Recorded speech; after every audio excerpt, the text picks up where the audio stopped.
Hello everyone, this is Sudhir and welcome to our YouTube channel. Today we discuss next topic है socialist party. अब हम जो पार्टियां हैं उनके बारे में डिस्कस है वो करेंगे। अब ये जो टॉपिक आता है हमारा सोशलिस्ट पार्टी, ठीक है ना। सोशलिस्ट जो पार्टी है इसके बारे में डिस्कस है वो कर रहे हैं।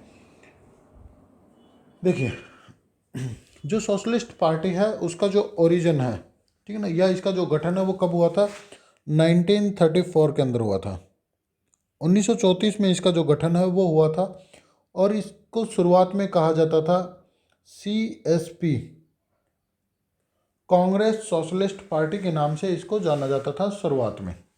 और इसका जो निर्माण है वो किया था formed by groups of young leaders. जो लीडर्स थे उन्होंने इसका जो निर्माण है वो किया था, या इसका जो गठन है वो किया था, ताकि समाज के अंदर जो बदलाव हैं वो लाए जा सकें, ठीक है ना। समाज के अंदर जो बदलाव हैं वो लाए जा सके, इसके लिए इसका जो गठन है वो किया गया था। आगे देखिए,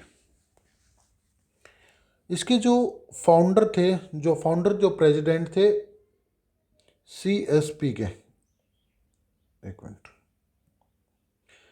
CSP के जो फाउंडर थे उनका नाम था आचार्य नरेंद्र देव। ये याद रख लीजिए क्योंकि MCQ में आपसे ये पूछ सकता है कि इसके फाउंडर कौन थे। आचार्य नरेंद्र देव क्या थे? वो इसके फाउंडर थे बेटा। इन 1948 1948 में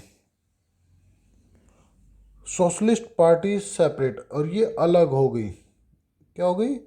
जो सोशलिस्ट जो पार्टी थी वो सेपरेट हो गई, अलग हो गई फ्रॉम द कांग्रेस, कांग्रेस से अलग हो गई, ठीक है ना।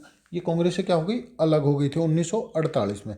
कांग्रेस पार्टी क्यों हुई थी? अब उस क्यों का जवाब दे रहे हैं कि why socialist party separate from the Congress, due to the Congress party favour. जो कांग्रेस पार्टी थी वो फेवर करती थी, वो पक्ष लेती थी। फेवर का मतलब होता है पक्ष लेना। ये पक्ष लेती थी for capitalist and landlords.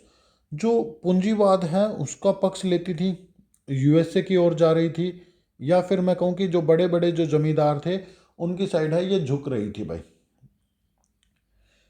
But some socialist party but but socialist party oppose, ये उस चीज़ का विरोध कर रही थी, अपोज दिस पॉलिसी, और कांग्रेस की इस नीति का विरोध है वो कर रही थी। ये कांग्रेस, ये जो आप देख सकते हो क्या है, जो सोशलिस्ट पार्टी है उसका चुनाव चिन्ह है, ये सिंबल है। अब इस सिंबल के बारे में भी मैं आपको बताऊंगा। जो ये आपको हल दिखाई दे रहा है, ठीक है ना, ये जो हल है ये प्रतीक था किसानों का। और जो ये सर्कल आपको दिखाई दे रहा है, ये जो सर्कल है ये जो किस चीज़ का प्रतीक है? ये है डेवलपमेंट का, कि जो डेवलपमेंट है वो सभी की होनी चाहिए।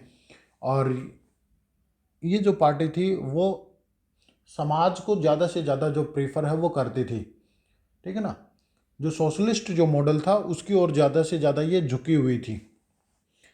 कांग्रेस पार्टी इग्नोरिंग, जो कांग्रेस पार्टी थी वो इग्नोर कर रही थी, ignoring the work of pleasant. जो किसान थे उनके जो काम थे उनकी अनदेखी कर रही थी, उनको महत्व है वो नहीं दे रही थी। या मैं कहूँ कि इस समय जो कांग्रेस के टाइम पीरियड में जो किसानों की जो स्थिति थी उसके ऊपर कांग्रेस पार्टी कोई भी जो ध्यान है वो नहीं देती थी। केवल और केवल जो बड़े बड़े जो लीडर्स थे वो केवल और केवल जो इंडस्ट्री के जो मालिक थे, उद्योगपति थे, उनकी साइड ज़्यादा ध्यान है वो देते थे।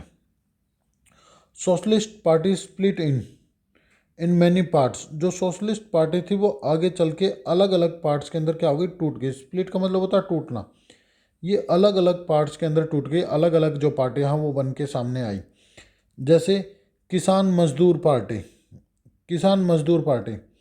आप मेरे को कमेंट में बताएंगे कि इसकी स्थापना वो कब हुई। इन सभी की जो स्थापना है वो कब हुई, ये आप मुझे कमेंट करके बताओगे बेटा। द प्रजा सोशलिस्ट पार्टी, संयुक्त सोशलिस्ट पार्टी, इनका जो गठन, ये पार्टियां हैं वो निकली किसके अंदर से? सोशलिस्ट पार्टी के अंदर से ये पार्टियां निकल के सामने है वो आई। और इसके अंदर जो लीडर्स की बात करूं मैं आपसे, लीडर्स की बात करूं तो इसमें जो लीडर्स थे, जयप्रकाश नारायण, जिसको आप बिहार मूवमेंट्स के अंदर पढ़ोगे, आगे आप इस व्यक्ति के बारे में पढ़ोगे। आचार्य नरेंद्र देव, अशोक मेहता, राम मनोहर लोहिया, ये इसके क्या थे, लीडर थे भाई। इन फर्स्ट जनरल इलेक्शन, पहले जनरल इलेक्शन में इसको 12 जो सीटें हैं वो हासिल हुई थी, वन 12 सीट। और एक क्वेश्चन और है, ये भी आप मुझे कमेंट करके बताओगे, इसकी रैंक, कि पहले जनरल इलेक्शन में इसकी कौन सी रैंक थी। ये रैंक भी है, वो आपको बतानी है। उम्मीद करता हूँ कि आपको ये टॉपिक समझ आया होगा। फिर भी यदि किसी को कोई डाउट है तो वो आप मुझे कमेंट करके बता सकते हैं।